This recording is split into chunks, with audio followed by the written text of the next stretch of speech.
नरेंद्र तनेजा साहब, एक सवाल का जवाब नहीं मिला जो पूछा गया बार बार अनुराग सिंह साहब के। रेड लाइन तो भारत ने बता दिया, ग्रीन लाइन क्या है तो बताइए। नहीं, देखिए, अनुराग जी को मैं सुन रहा था। एक तो मुझे समझ में नहीं आया विक्टिम कार्ड भारत में कौन खेल रहा है। मैं दिल्ली में रहता हूँ, रोज मंत्रियों से भी मिलता हूँ, सचिवों से भी मिलता हूँ, विदेश मंत्रालय में मिलता हूँ। यहाँ तो कोई विक्टिम कार्ड नहीं खेल रहा। इनके पास अमेरिका में कहाँ से खबर पहुंची है? हमको भी जरा जानकारी दे दें।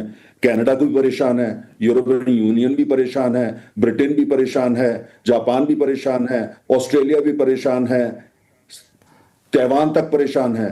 क्या सब विक्टिम कार्ड खेल रहे हैं? देखिए, सुनिए, प्रश्न बात का है कि अगर उनको ट्रेड से लेकर के जो ट्रेड डील हो रही है या बातचीत हो रही है उस पर परेशानी है तो उस पर ट्वीट करें ना, मुद्दे पे आए। उसकी जगह आप क्या बोल रहे हैं? Indian economy is dead. अगर आप जिंदा हैं और आपको कोई ये बढ़ गए कि अनुराग जी आप मर गए, कैसा लगेगा? 140 करोड़ लोगों को आपने बोल दिया आप मर गए हैं, यूर डेड इकोनॉमी। अर्थशास्त्र पढ़ा हुआ मैं भी, मुझे पता है। तो इसलिए देखिए, मैं समझता हूं ट्रंप साहब को वो कर रहे हैं, बहुत अच्छी बात है। हर एक का अपना अपना विचार होता है और हर विचार का सम्मान। लेकिन आप ये भी साथ में मानिए कि ये ट्रंप साहब से खाली कोई शिकायत एक दो देश को नहीं है, पूरी दुनिया को है। और स्वयं अमेरिका के अंदर बड़े बड़े अर्थशास्त्री, बड़े बड़े व्यापारी, बड़े बड़े सीईओ, उनको भी है।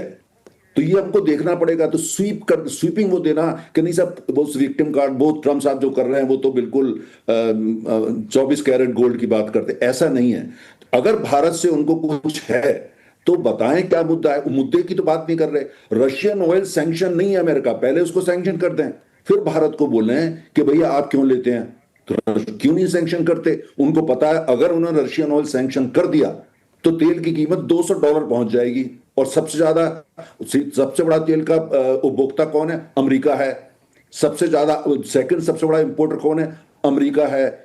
और वहां महंगाई इन्फ्लेशन कहां पे होगा? अमेरिका में होगी। सबसे ज्यादा कौन परेशान होगा? उनका वोटर होगा। इसलिए नहीं कर रहे। आपने कहा कि सरकारें बदलती है तो नीतियां बदलती हैं। हमारी 30 साल से अमेरिका से जो रिलेशनशिप है स्ट्रेटेजिक, तमाम सरकारें आई, तरह तरह के रंग की सरकारें आई, पर भारत उसको हमेशा आगे बढ़ाता रहा है, क्योंकि जो वो इंस्टीट्यूशनलाइज रिलेशनशिप है। और खुशी की बात यह है कि अभी तक उसको कोई चोट नहीं पहुंची है। भारत की कोशिश है कि उसको चोट ना पहुंचे। बहुत ही मेच्योर कंट्री है भारत, और हमारी लीडरशिप भी मेच्योर है। तो हमारा ये सिर्फ कहना है कि अगर ये कहना है कि ट्रम्प साहब यूनाइटेड स्टेट्स ऑफ अमेरिका है, तो मैं आपके अनुराग जी बात मान लेता हूं। Is Trump the United states of America? Is not. He is president for another 3.5 years।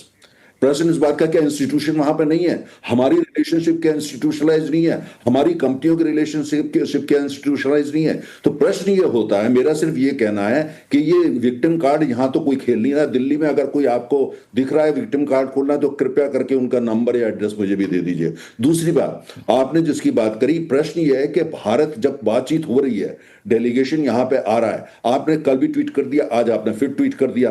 आपका ये कहना है वो ट्वीट से वहां की फॉरेन पॉलिसी चलाते हैं, ट्वीट से ट्रेड पॉलिसी चलाते हैं, ट्वीट से सब कुछ चलता है। तो भैया फिर ये बंद कर दीजिए विदेश मंत्रालय, वहां पे जो ये पेंटागन वगैरह सब बना रखे हैं आपने।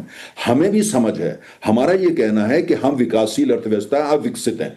हम मानते हैं हम अमेरिका नहीं है, हमारी अर्थव्यवस्था इतनी बड़ी नहीं है, लेकिन हमारी एक तरफ जो आपका एशिया को लेकर नजरिया है, इंडो पैसिफिक को लेकर नजरिया है, चाइना को लेकर नजरिया है, आपकी स्ट्रेटेजिक कम्युनिटी वो भारत से तालमेल करना चाहती है, मिलकर करना चाहती है। वो नहीं चाहते कि एशिया जो है वो पूरा जाके जो वो बस चाइना यहाँ का दादा बन जाए या हेजिमोन हो जाए।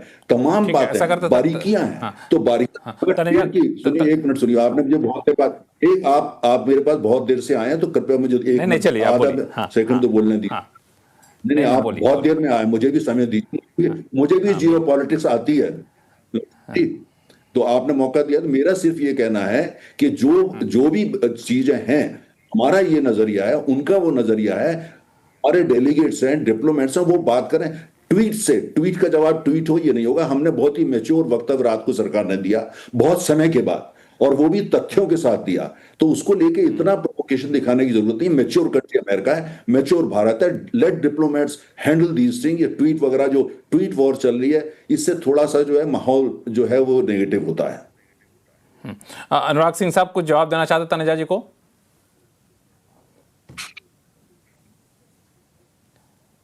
आप म्यूट पे हैं शायद। नहीं सॉरी लक्ष्मण जी, मैं रिस्पेक्ट करता हूं धनेजा जी के व्यूज को और काफी समय से मैं इनको सुनता भी आता हूं, राइट। तो मेरा वही कहना है कि India is strong enough to move on from this, right. इससे मूव ऑन कीजिए, ये इतना बड़ा नुकसान इंडिया को भी नहीं है। और इसको मामले को थोड़ा सा ठंडा करके इसको देखिए, अगेन आप समझते हैं कि प्रेसिडेंट प्रोटोकॉल फॉलो नहीं करते हैं, तो ही विल नॉट सी कि ये ज्वाइंट सेक्रेटरी से आया तो मेरा भी ज्वाइंट सेक्रेटरी आंसर देगा, वो उसको नहीं करते हैं।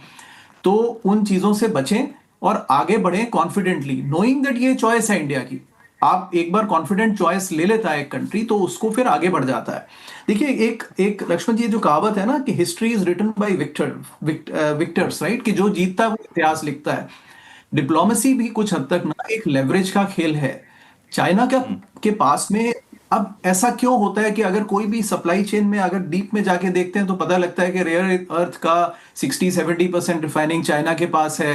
वो क्रूशियल मैग्नेट जो मोटर्स में जाते हैं उसका 80% सप्लाई चाइना के पास है।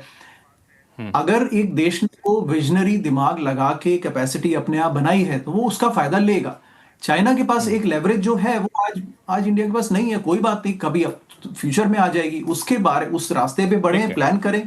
लेकिन डिप्लोमेसी फेयर गेम भी नहीं होता हमेशा, तो ये हम सोचें कि हमेशा फेयर गेम नहीं रहा है। देखिए, तो it's a matter of who has the leverage, that's it. But India is strong enough to move on from there.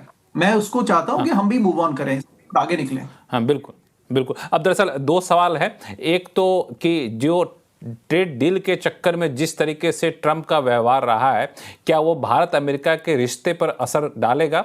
और दूसरा सवाल कि क्या कोई ऐसी गुंजाइश बनती है क्या कि भारत अमेरिका को थोड़े से खुश करने के लिए रशिया से तेल खरीदना थोड़ा सा कम कर दे, या फिर निर्भरता थोड़ा सा कम करे, यूएस के साथ भी ज़्यादा खरीदारी करे?